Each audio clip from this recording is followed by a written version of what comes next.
ஆமென். உட்காருவோம். ஆண்டவராகிய இயேசு கிறிஸ்துவின் நாமத்தினாலே இந்த பெரிய வியாழன் ஆராதனையில பிரவேசித்து கர்த்தரை ஆராதித்துக் கொண்டிருக்கிறவங்களை சபையின் சார்பாக வாழ்த்தி வரவேற்கிறேன். ஜெப சிந்தையோடு கூட நாம் இருப்போம். இப்பொழுதும் செய்திக்கு ஆதாரமான வேத பாடம் மத்தேயு எழுதின சுவிசேஷம் 26வது அதிகாரம் 20 முதல் 30 முடிய சகோதரி பிரியா அவர்கள் முன்பதாக வந்து வாசிப்பாங்க.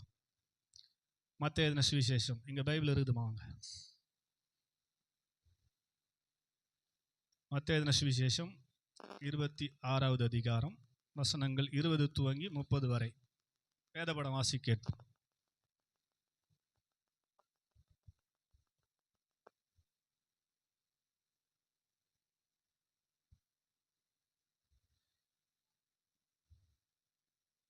இயேசு வந்த வசனங்களை எல்லாம் சொல்லி முடித்த பின்பு அவர் தம்முடைய சீஷரை நோக்கி, 2 நாளைக்கு பின்பு பாஸ்கா பண்டிகை வரும் என்று அறிவீர்கள்.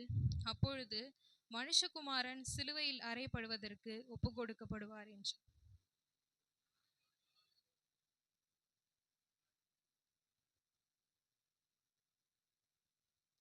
சாயங்காலமான போது 12 கூட அவர் பந்தியிருந்தார். அவர்கள் போஜனம் பண்ணுகையில் அவர், உங்கள் எல்லாரிலும் ஒருவன் என்னை காட்டிக் கொடுப்பான் என்று மெய்யாகவே உங்களுக்கு சொல்லுகிறேன் என்றார். அப்பொழுது அவர்கள் மிகவும் துக்கம் அடைந்து அவரை நோக்கி, ஆண்டவரே, நானோ என்று ஒவ்வொருவராய் கேட்க தொடங்கினார்கள். அவர் பிரதியுத்தரமாக, என்னோடு கூட காலத்தில்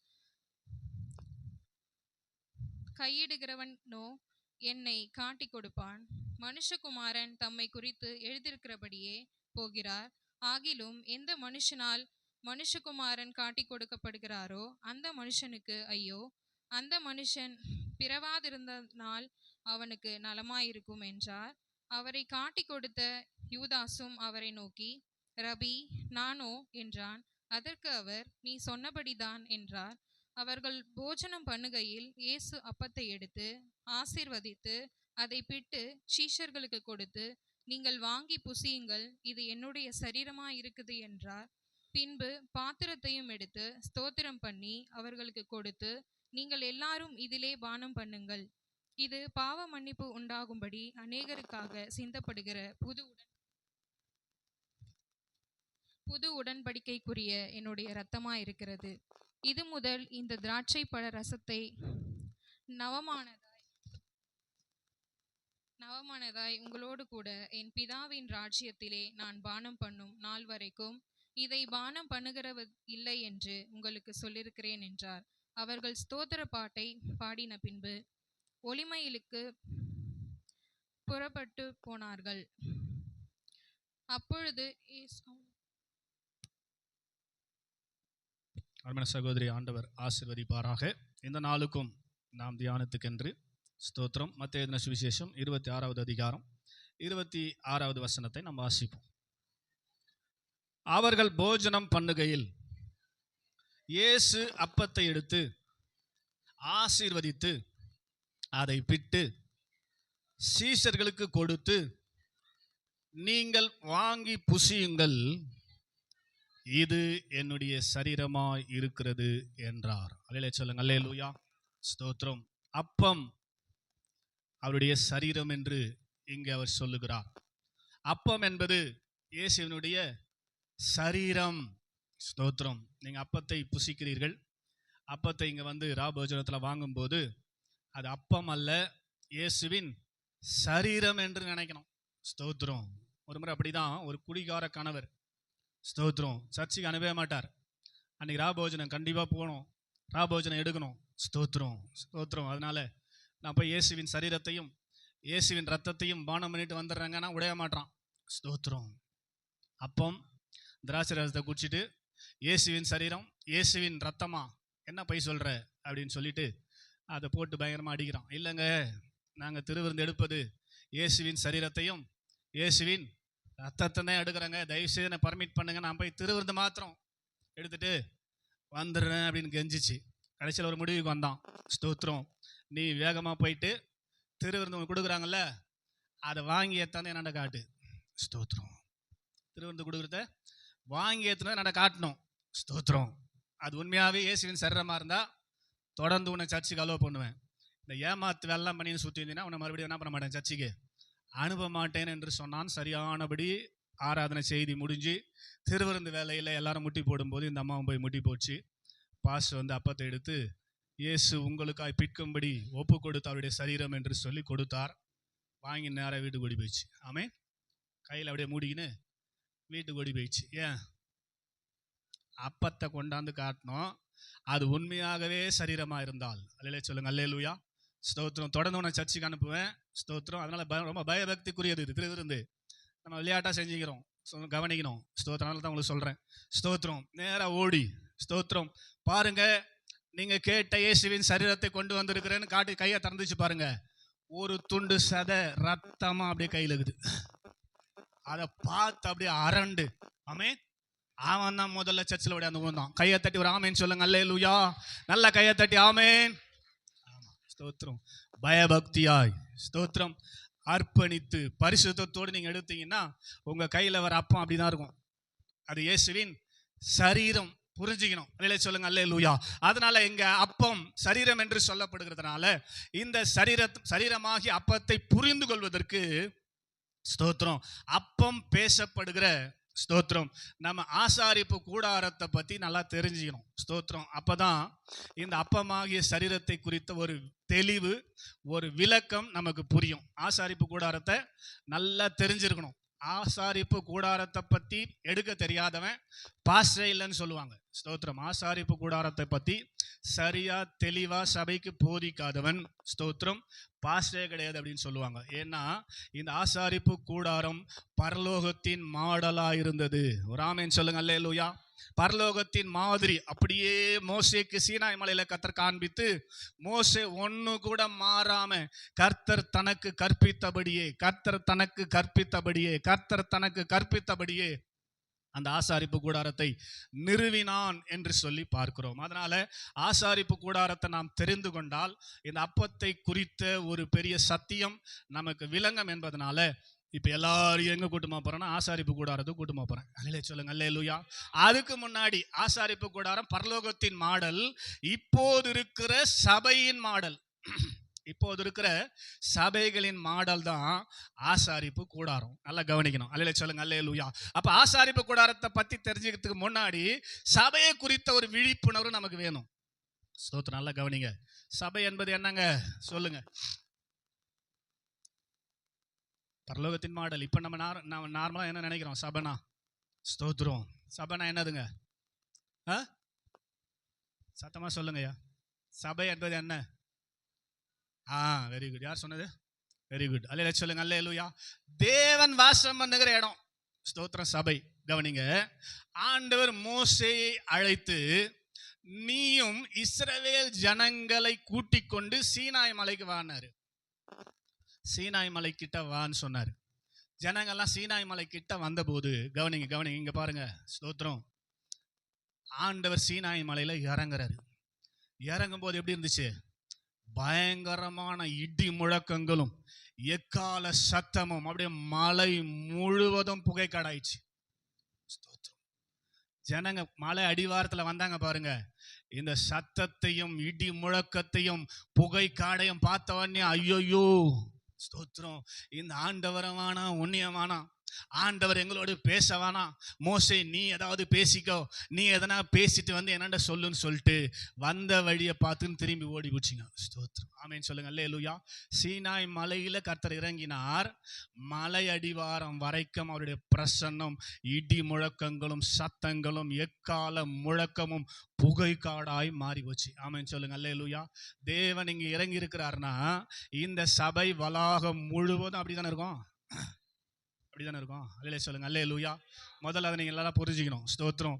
நம்முடைய சபையோட நீட்டு ஸ்தோத்திரம் அகலம் மொத்த பகுதியையும் ஆண்டவருடைய பிரசன்னம் ஆட்கொண்டிருக்கிறது அப்படின்றத முதல்ல புரிஞ்சுக்கணும். ஆமென் சொல்லுங்க, அல்லேலூயா.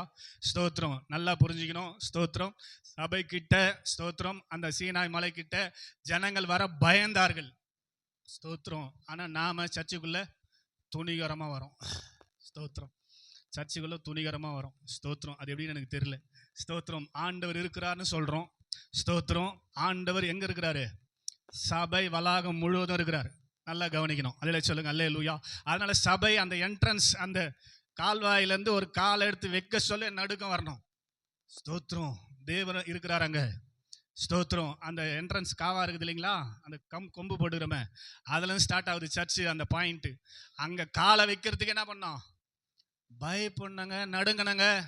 ஸ்தோத்திரம். பயப்படணும், நடுங்கணும். கர்த்தர் இருக்கிறார், ஆலயத்தில் இருக்கிறாரா? சொல்ல மாட்டீங்களே. ஸ்தோத்திரம். இல்லை சொல்லுங்க. அல்லேலூயா.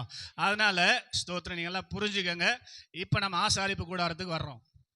ஆசாரிப்பு கூடாரம் வெளியில பலிபீடம் நம்ம சபை மாதிரி தான் இருந்துச்சு. வெளியில பலிபீடம் இருக்கும். அந்த பலிபீடத்துல ஸ்தோத்திரம், அதாவது டோருக்கு வெளியில இருக்கிறதுக்கு பேரு பலிபீடம். காவாயிலிருந்து டோர் வரைக்கும் ஸ்டெப்ஸ் இருக்குது இல்லையா, அந்த இடத்துக்கு பகுதிக்கு பேர் என்னது?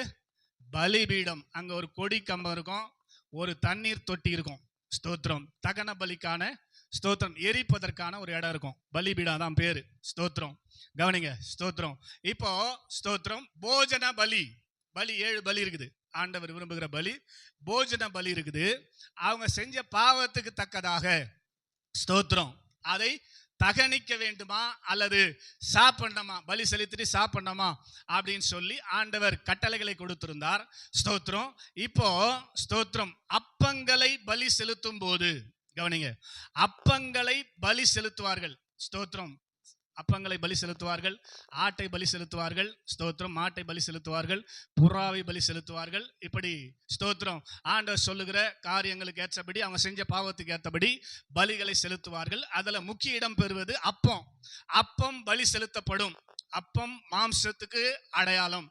இயேசு அப்பத்தை பிட்டு அவங்க கையில கொடுத்து, இதை வாங்கி புசியுங்கள், இது என்னுடைய சரீரம் என்று சொன்னார். அப்பனாவே என்ன அர்த்தம்? மாம்சம் அர்த்தம். ஸ்தோத்திரம். அந்த அப்பத்தை பலி செலுத்தும் போது ஆசாரியன் என்ன பண்ணுவான் அப்படின்னா, அந்த பலியை ஆண்டவருடைய சமூகத்துல படைத்து விட்ட பிற்பாடு அதை பாளையத்துக்கு புறம்பாக போய் அக்கினியில சுட்டெரித்து விடுவான், சாம்பலாக்கிடுவான். ஸ்தோத்திரம். தகன பலி சாம்பலாக்கிடுவான். ஸ்தோத்திரம். இப்போ ஸ்தோத்திரம் வெளியில பலிபீடத்துல ஸ்தோத்திரம் மாம்சம் எல்லாம், அப்பமாகிய மாம்சம் எல்லாம், மாம்ச சிந்தை எல்லாம் ஸ்தோத்திரம் சுட்டெரிக்கப்பட்டது, அழிக்கப்பட்டது என்ற ஸ்தோத்திரம் எண்ணம் உடையவர்கள் தான் உள்ள அடுத்தது பரிசுத்த தலத்துக்கு பிரவேசிக்க முடியும். மாம்சம் சுட்டெரிக்காமல், ஸ்தோத்திரம் நீங்க செலுத்தின அப்பம் சுட்டெரிக்காமல் பரிசுத்த ஸ்தலத்தில் ஒருவனும் துணிகரமாய் பிரவேசிக்கவே மாட்டான். அவையில சொல்லுங்க. அல்லேலூயா. அதனால தான் நான் சொல்லுவேன், ஸ்தோத்திரம் சபைக்குள்ள வந்துட்டு ஆராதனை பண்ணிட்டு இருக்கும்போது, ஸ்தோத்திரம் செய்தி கொடுத்து கொண்டிருக்கும் போது லேட்டா வேகமாக ஓடியாந்து சபையில முட்டி போட்டு ஜெபம் பண்ணுன்னு யார் உனக்கு சொல்லி கொடுத்தது? லேட்டா வந்து தப்பு. ஸ்தோத்திரம். ஸ்தோத்திரம். எப்படி உனக்கு ஜெபம் பண்ண துணிகரம் வருது? ஸ்தோத்திரம். வந்து சபையில கடகன் முட்டி போட்டு ஜெபம் பண்ணிட்டு தான் அடுத்தது அவங்க வேலையை பார்ப்பாங்களாம். ஸ்தோத்திரம். தப்புங்க இது. முதலாவது நீங்க என்ன பண்ணோம்? வெளியவே நின்று உங்களை தொடர்ந்து கொண்டிருக்கிற, உங்களை சார்ந்து கொண்டிருக்கிற மாம்சத்தெல்லாம் எரிக்காம உள்ள வரவே கூடாது. அதனாலதான் வெளியே நின்று என்ன பண்ண, ஒரு விசை உன் கூட மாம்சம் ஒட்டின்னு வருதா, மாம்சம் இருக்குதா, அவங்க கூட மாம்சம் டிராவல் பண்ணி கொண்டிருக்கிறதா என்பதை பார்த்து வெளியே என்ன பண்ணோம்? சுட்டெரிக்காம மாம்ச சிந்தையோடு எங்க வரக்கூடாது? பரிசுத்த ஸ்தலத்துக்குள்ள வரக்கூடாது. நல்லா ஞாபகம் வச்சுங்க. அதனால இனிமேல்ட்டு இங்க உள்ள வந்து ஜெபம் பண்ற வேலைலாம் வேணாம். ஸ்தோத்திரம். இது ஒரு 5 பைசாவும் பிரயோஜனமே இல்ல. வெளியே நின்று செக் பண்ணி, அதனாலதான் பரிசேயன் தூரத்துல நின்று மார்பில் அடித்து கொண்டு, பாவியாகி என் மேல், அவனா லூசா அவன் சர்ச்சுக்குள்ள துணி நுழையறதுக்கு அவனுக்கு மனசு இல்ல. அவனுடைய மாம்சம் அவனை தடுக்குது. அதனால அவன் என்ன பண்றான்?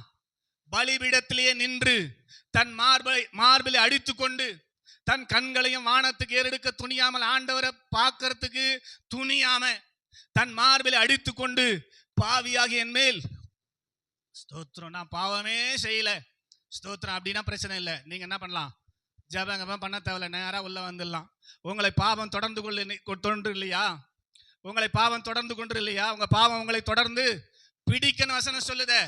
பாவத்துல இருந்து யாரும் என்ன ரிலீஃப் ஆகவே இல்லையே, விடுதலை ஆகவே இல்லையே, பாவத்துல தான் வாழ்ந்து கொண்டிருக்கிறீர்கள், பாவத்துல நடந்து கொண்டிருக்கிறீர்கள். அப்புறம் எப்படி துணிகரமா தேவ சமூகத்துல வர்றீங்கன்னு தெரியல.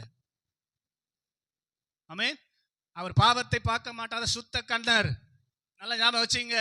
வெளியில இருக்கிற பலிபீடத்துல உங்க பாவங்கள் மாம்சம் சுட்டெரிக்கப்படாமல் இந்த பரிசுத்த ஸ்தலத்துல பிரவேசிக்கவே கூடாது.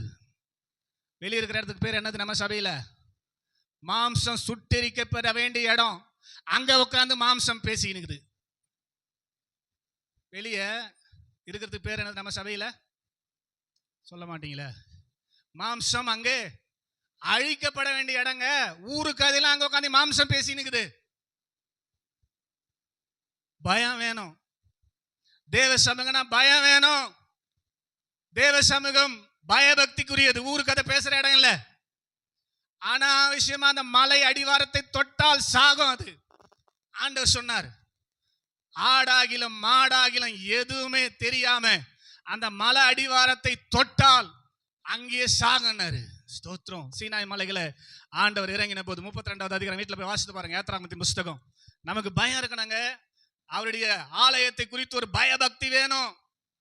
பயபக்தி வேணும். ஸ்தோத்திரம். அப்ப முதலாவது அப்பம் பேசப்படுகிற இடம் ஆசாரிப்பு கூடாரத்துல, பலிபீடத்துல. பலிபீடத்துல அப்பமாகிய மாம்சம் சுட்டெரிக்கப்பட்ட பின்புதான் அந்த அப்பத்தை சுட்டெரிப்பதற்கு ஒப்பு கொடுத்தவர்கள் ஆலயத்துல பரிசுத்த ஸ்தலத்துக்கு வருவார்கள். ஆமென்.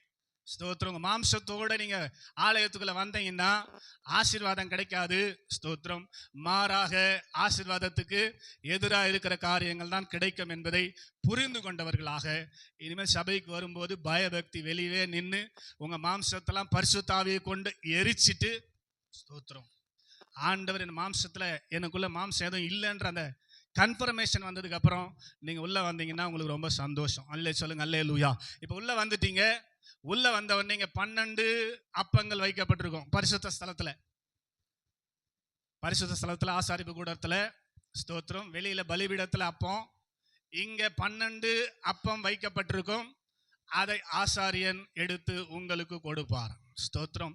இந்த 12 அப்பம் எதை குறிக்கிறது என்றால் 12 அப்போஸ்தல உபதேசங்கள் வைக்கப்பட்டிருக்கும் பரிசுத்த ஸ்தலத்துல. ஸ்தோத்திரம். பரிசுத்த ஸ்தலத்துல 12 அப்பங்கள் வைக்கப்பட்டிருக்கும். அதை ஆசாரியன் எடுத்து உங்களுக்கு கொடுப்பார். இந்த பரிசுத்த ஸ்தலத்துல பிரவேசித்தவனுக்கு, ஸ்தோத்திரம், எபிரேயர் 13வது அதிகாரம் வாசிங்க. எபிரேயர் புஸ்தகம் 13வது அதிகாரம். ஸ்தோத்திரம். அதனுடைய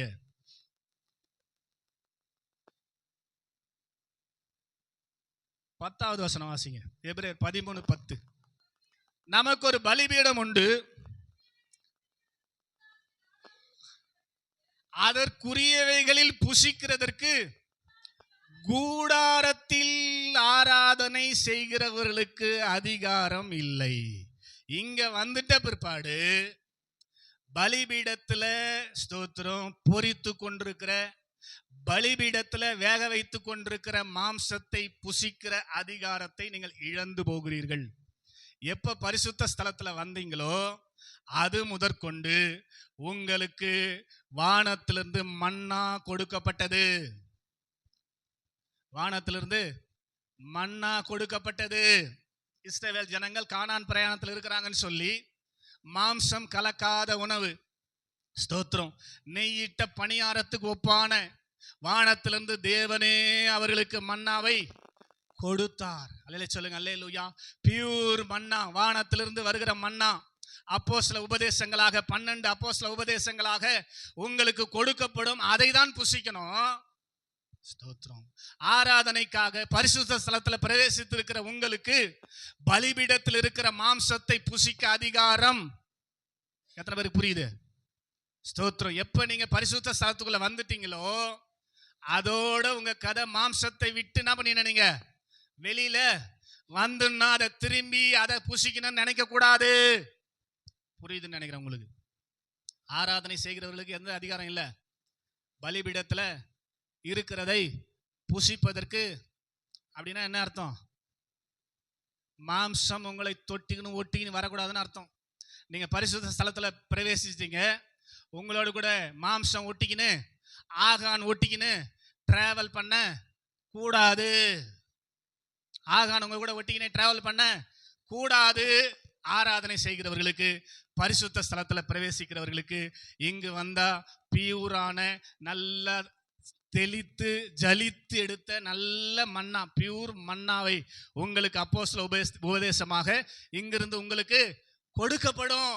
என்ன உபதேசம்? சிலுவை சுமக்கணும், உலகத்தை வெறுக்கணும், இதுதான் சொல்லுவோம். இதுதான் அப்போஸ்தல உபதேசம், இதுதான் மன்னா. மன்னா இங்க சொல்லப்படுகிற வார்த்தைகள் எல்லாம் எப்படி வருது தெரியுமா? சும்மா ஏதோ பேப்பர்ல எழுதினு வந்து அவசர அவசரமா ஓடியாந்து இங்க பைபிளை திறந்து 4 வசனத்தை எழுதி நீங்க பிரசங்கம் பண்றது இல்ல. ஸ்தோத்திரம். பிதாவாகி தேவன் இயேசுநாதர் இடத்துல கொடுத்து, இயேசுநாதருடைய தூதன் கிட்ட கொடுத்து, தூதன் வந்து எங்க கிட்ட கொடுத்து சொல்றதான் சொல்றோம். ஸ்தோத்திரம். இங்கிருந்து வருகிற ஒவ்வொரு வசனமும் சும்மா அப்படியே நேரா ஸ்தோத்திரம் பைபிள் படிச்சுட்டு சொல்றது இல்ல. ஆண்டவர் என்ன சொல்றாரோ அதுதான் சொல்லி கொண்டிருக்கிறோம். எந்த செய்தி நாங்க ப்ரிப்பேர் பண்றது கிடையாது. ஆண்டவர் வந்து இங்க நிக்கிறோம், ஆண்டவர் பேசுறாரு. அல்லேலூயா சொல்லுங்க. அல்லேலூயா. சத்தமா சொல்ல மாட்டீங்களே? ஸ்தோத்திரம். மாம்சம் சொல்லும், ஆமா ஆண்டவர் பேசுறாரு. உள்ள உட்காந்தீன்னு மாம்சத்தோடு வந்திருந்தீங்கன்னா ஸ்தோத்திரம், உள்ள இருக்கிற மாம்சம் சொல்லும், எங்க ஆண்டவர் பேசுறாரு, இவர் மாம்சத்துல தான் பேசி நிற்கிறாரு அப்படின்னு சொல்லும். ஸ்தோத்திரம். எப்படி இது பாருங்க உங்களுக்கு ஃபீலிங். ஸ்தோத்திரம். மாம்சத்தோடு வந்து உள்ள உட்காரவே கூடாது. வெளியே மாம்சம் சுட்டெரிக்காமல் ஆராதனைக்குள்ளே பிரவேசிக்கவே கூடாது. அப்பதான் இங்க கொடுக்கப்படுகிற உபதேசம் உங்களுக்கு ஆசீர்வாதமா இருக்கும். ஆனா இஸ்ரவேல் ஜனங்கள் மாம்சத்தோடு டிராவல் பண்ணபடினாலே அவங்க சொல்றாங்க, யாத்ராகமத்தின் புஸ்தகம் ஸ்தோத்திரம்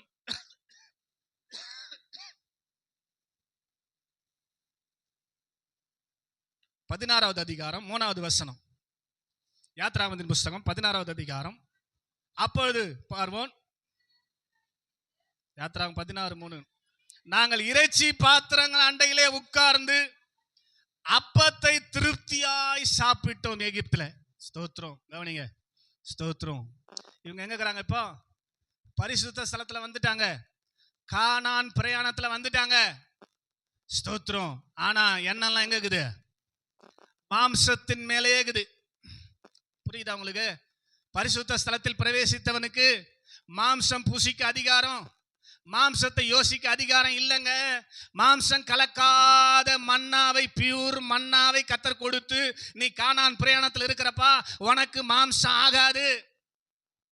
அதனால உங்க மாம்சம்லாம் வேணாம், இதையே சாப்பிடு, இது சாதாரண சாப்பாடு இல்ல, தூதர்கள் சாப்பிடுற சாப்பாடுன்னு சொல்லி மன்னாவை கொடுத்தால், ஸ்தோத்திரம், அவங்க சொல்றாங்க, ஸ்தோத்திரம், என்னாகம 21:5, இதையே சாப்பிட்டு சாப்பிட்டு சாப்பிட்டு எங்களுக்கு வெறுப்பாயிற்று. என்னாகம 21:5 வாசிங்க. தப்பு. என்னாகம 21:5, ஜனங்கள் தேவனுக்கு மோசேக்கு விரோதமாய் பேசி, நாங்கள் வனாந்தரத்திலே சாகும்படி நீங்கள் எங்களை எகிப்து தேசத்திலிருந்து வர பண்ணினது என்ன? இங்க அப்பமும் இல்லை தண்ணீரும் இல்லை, இந்த அற்பமான உணவு. ஸ்தோத்திரம். நிறைய பேருக்கு அப்படிதாங்க நான் பண்ற பிரசங்கம். நான் எப்படி பிரசங்கம் பண்றேன்? பிதாவாகி தேவன் இயேசுநாதர் கிட்ட கொடுத்து, இயேசுநாதர் அவருடைய தூதர் கிட்ட கொடுத்து, அவருடைய தூதர் வந்து என்னட்ட கொடுத்து நான் பிரசங்கம் பண்றேன். ஸ்தோத்திரம். இங்க கேட்கறவங்க நிறைய பேருக்கு எப்படி இருக்குது? ஸ்தோத்திரம். இதே மெசேஜ் தானா. ஒரு பாஸ்டர் சொல்றாரு, அப்பப்ப அப்படியே ஜனங்களை என்டர்டெயின் பண்ணணும் பாஸ்டர். சொல்லுங்க. அல்லேலூயா. என்டர்டெயின் பண்ணணுமா? எப்படி? ஸ்தோத்திரம். ஒரு காடையை வச்சு 2 பன் அப்படியே மேல வச்சு, ஸ்தோத்திரம், காடையே அங்க வரக்கூடாது, ஸ்தோத்திரம், மாம்சமே வரக்கூடாது.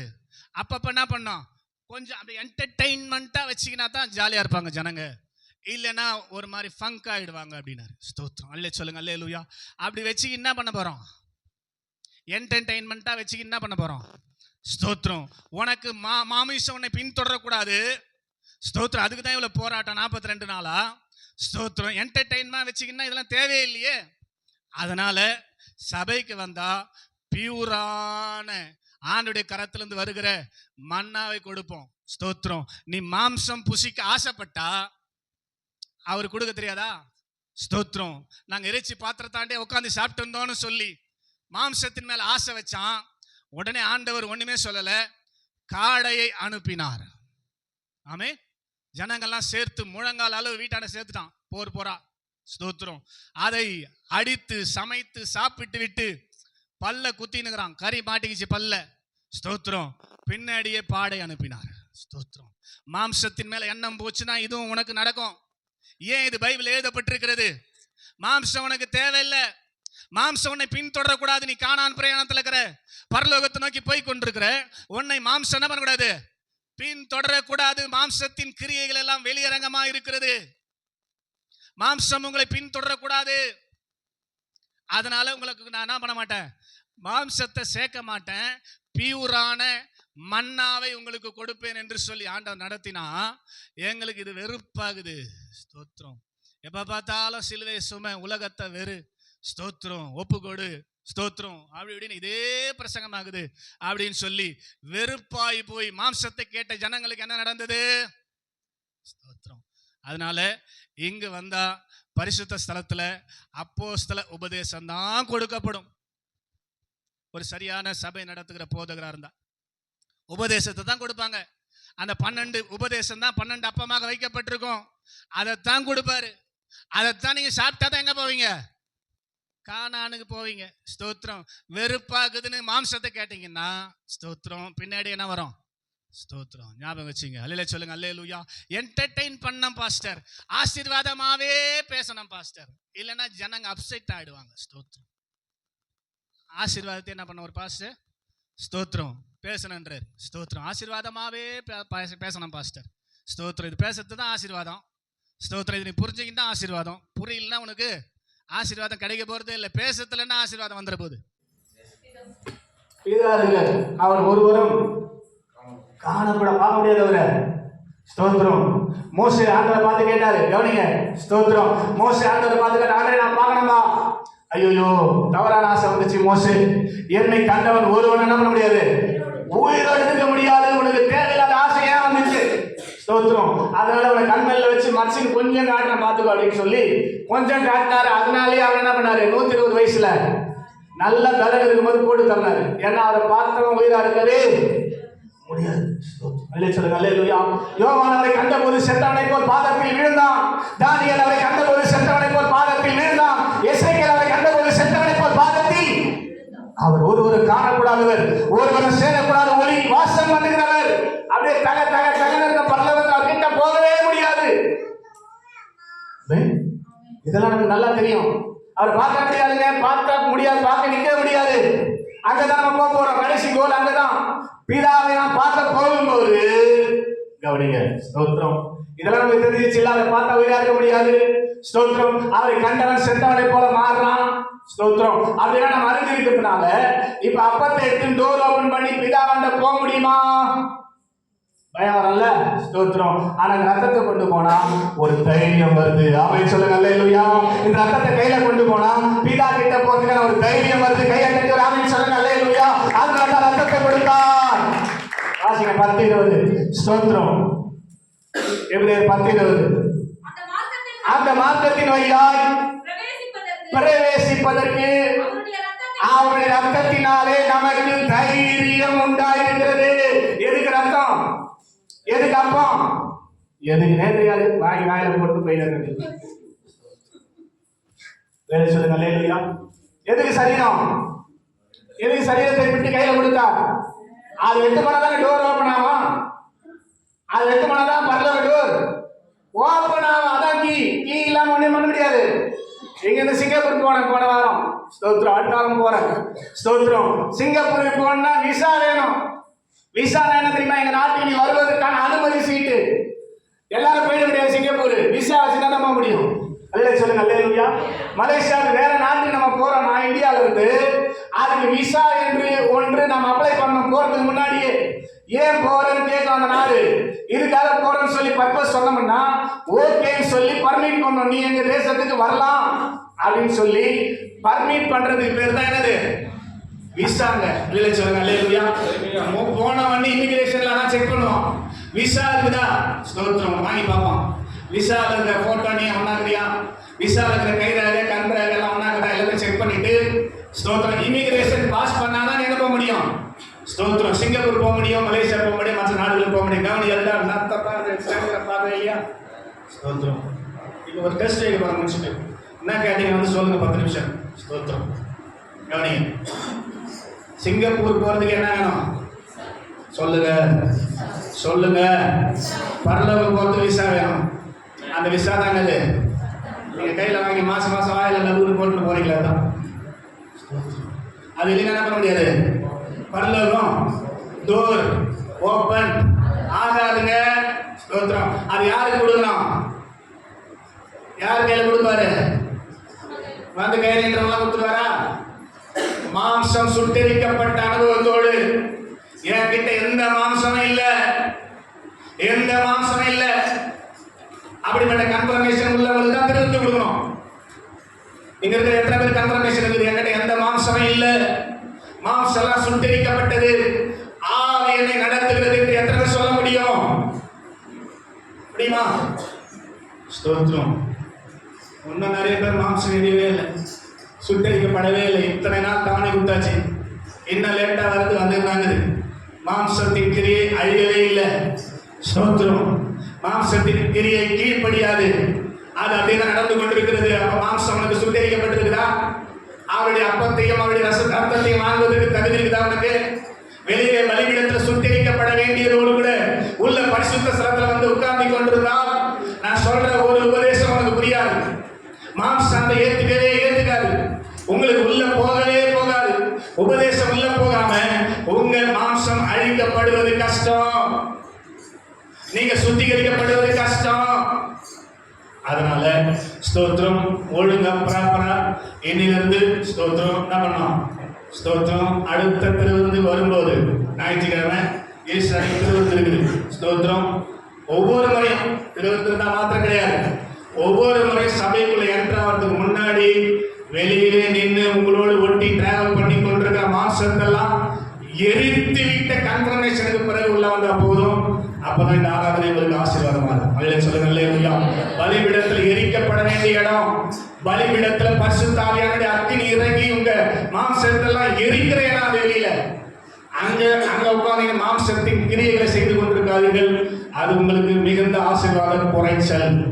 சபைக்குள்ள என்ட்ராவதுக்கு ஒரு பயம் வேணும். தேவனுடைய பிரசன்னம் இருக்குது. ஊருக்கரை பேசுற இடம் இல்லை இது, பயபக்திக்குரிய இடம்.